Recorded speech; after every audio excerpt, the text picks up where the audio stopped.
Welcome back to the Speak Easy Health podcast, where we speak about hormone health topics in an easy way. I'm your host, Roxy, and in today's episode, we're diving into a topic that impacts millions of women worldwide: the difference between PCOS or polycystic ovary syndrome and a thyroid condition, specifically Hashimoto's thyroiditis. These two conditions share a lot of similarities, leading to misdiagnosis and potential health risks, and the ever-occurring question: why am I doing everything right and I still have symptoms? Why is this not working? Before we dive into this topic, don't forget to subscribe to my channel, like this episode, and even share it with a friend that you think might benefit from it. So what is PCOS? PCOS, or polycystic ovary syndrome, is an endocrine condition that affects women of reproductive age. Because of the complexities of the systems involved, we consider it a whole body condition. It impacts your menstrual cycles, making them irregular, missing, or even long. Any cycle that is more than 35 plus days is considered a long cycle, and it's characterized by sporadic ovulation, which means you ovulate every few months as opposed to ovulating every month. Hence the fertility issues, because no egg means no baby. With PCOS, you will also have elevated androgens like testosterone and DHT, as well as polycystic ovaries. This is where the name of PCOS comes from the cysts on the ovaries, which are actually not cysts. This is what I find confusing about naming the condition PCOS, because those are underdeveloped follicles and not cysts on your ovaries. This is a problem that not only confuses me, but as you will see, it also confuses doctors when they're trying to make a diagnosis. And I'll explain that in a second. There are several types of PCOS. To be more specific, there's 4 types, with insulin-resistant PCOS being one of the most common one, experienced by over 70% of women. You can have PCOS symptoms from across the board, from across all 4 types of PCOS, but you will only truly have one root cause, and that is what you're going to have to tackle in order to reverse your PCOS symptoms. Women with PCOS experience a variety of symptoms, such as acne on the jawline, excessive hair growth on your chin and your chest, thinning hair, weight gain, especially around the midsection, and fertility issues. The exact cause of why PCOS develops is unknown, but we believe that it has to do with a whole body inflammation,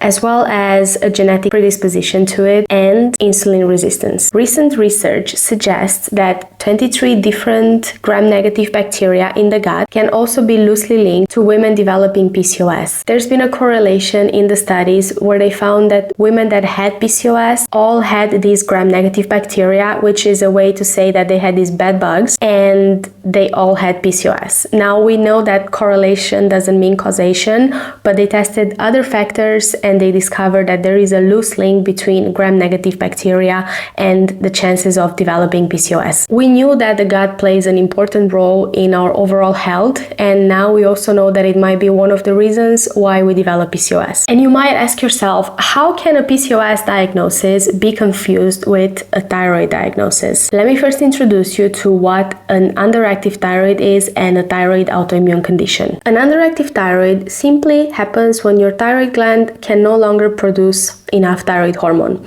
The most common reason for that is a condition called Hashimoto's thyroiditis, which is an autoimmune condition. Hashimoto's happens when your thyroid gland can no longer produce the right level of hormones that your body needs, because the thyroid gland is being attacked by antibodies. Because the thyroid gland is being destroyed in the process of being attacked by antibodies, it's really difficult for the thyroid to keep producing the levels of hormones that our body needs. Basically, every single cell in your body needs thyroid hormone, so your thyroid has a pretty demanding job. Hashimoto's happens when thyroid antibodies go up and they start mistaking the thyroid as a foreign object in the body that has no place being there. So they start attacking it and destroying it.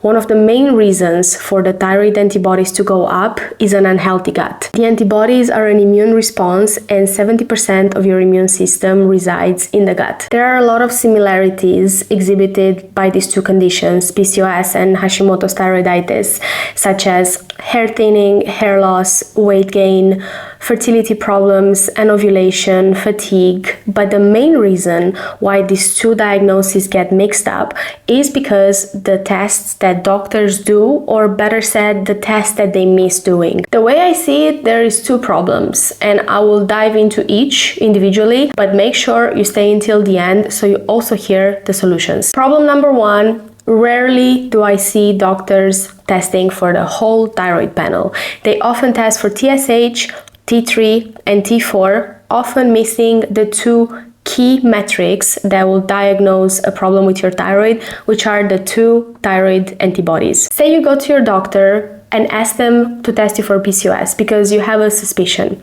They do an ultrasound, which is the common test that they do, and we'll get to why that's wrong in a second.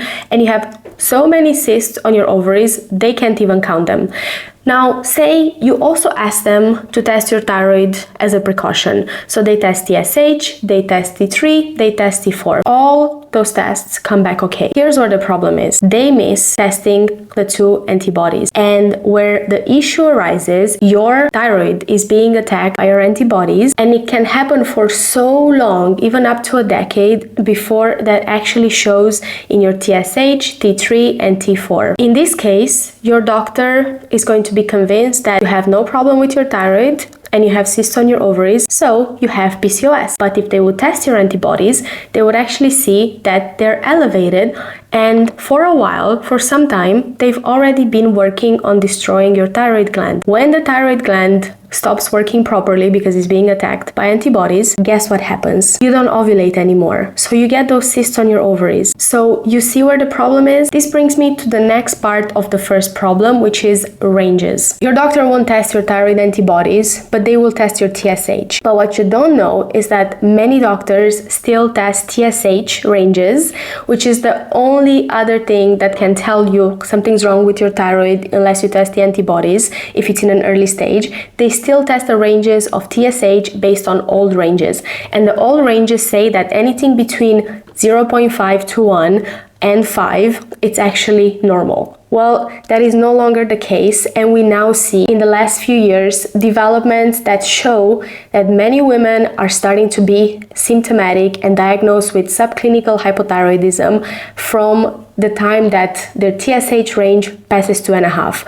So now the new TSH range that you should be on the lookout for, that indicates your thyroid is working optimally if you're not testing the antibodies, is anything between 0.5 and 2. Problem number two on why these two conditions get mixed up is the way we test for PCOS. Most often than not, the practitioner will look for cysts on the ovaries, which again are not cysts, are underdeveloped follicles, and oftentimes miss the two main ways to diagnose PCOS, which is an ovulation. For this, you're going to have to track your cycle and make sure you ovulate every month, or how many times a year do you ovulate. And you can grab your free cycle tracker, which I'm going to add in the description below. And number two is testing androgens, such as DHEA, DHT, and testosterone. I want to state this as a very important part of this conversation. You cannot get diagnosed with PCOS unless your practitioner tests for androgens. That is the hallmark, together with missing ovulation, and the gold standard of testing PCOS. It's no longer looking at an ultrasound and seeing cysts on your ovaries, because there's so many other reasons why we can have cysts on the ovaries. One of them being due to an underactive thyroid, which is one of the reasons why these two conditions get mixed up so often. What I want you to take away from this episode is that the main reasons for PCOS and an underactive thyroid to be mixed so many times as a diagnosis is because of the lack of appropriate testing and the long list of similarities between these two conditions. From what I see from my clients and what I went through personally, one of the main reasons for which your practitioner will misdiagnose you with PCOS instead of a thyroid condition, which happens most often than the other way around, is because of the cysts on your ovaries. When that happens, ask for a complete panel of thyroid and PCOS tests. I leave them in the caption for you, together with the optimal ranges. If you found this episode helpful, make sure to subscribe and leave a thumbs up. Share your experience in the comments, as well as what you found most helpful, and ask any questions that you have on the topic, and don't forget to share it with that one friend that I'm sure pops up in your mind right now as you're listening to this episode. See you in the next episode.